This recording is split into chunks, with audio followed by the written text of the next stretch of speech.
two ways you could go about doing a question like this. One is using absolute value bars, and one is just using the algebra and skills you have from before. So this question wants you to start thinking in absolute value bars. A square root and squaring will cancel each other out, and then you would be left with just 7 minus 10. But you'd have to put absolute value bars around that because a principal square root will always be positive. Yes, Andrew? There is another way you can do it. You can just put it all into. You could also just put the whole thing into your calculator and push enter. That's helpful on calculator parts of the test, but is a little bit harder to do on the non-calculator parts.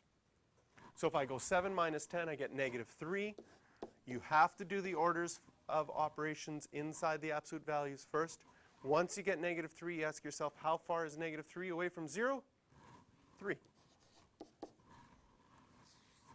So this is using the idea of a square root and squaring cancel each other out, but if it's inside a square root, principal square root will always be positive. The longer way to do it is not too much longer, right? Actually solve 7 minus 10, get minus 3. Actually square minus 3, get 9. Square root of 9, 3. That's not too bad. If the question was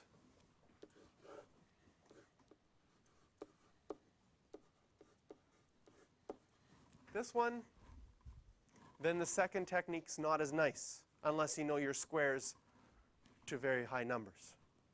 17 squared?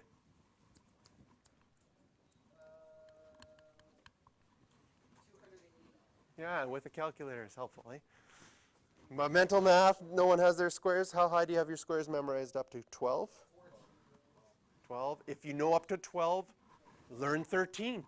And then once you got 13, then learn 14. If you got them up to 25, perfect. Then learn 26. 676. There you go. Now you got the next one. And you keep going until you get to one you're stuck at. I think I'm stuck at 28. I should learn 28 squared. Anyways, the questions you can do with this one are 5 and, no, that was our last one. 6, 10, and 11.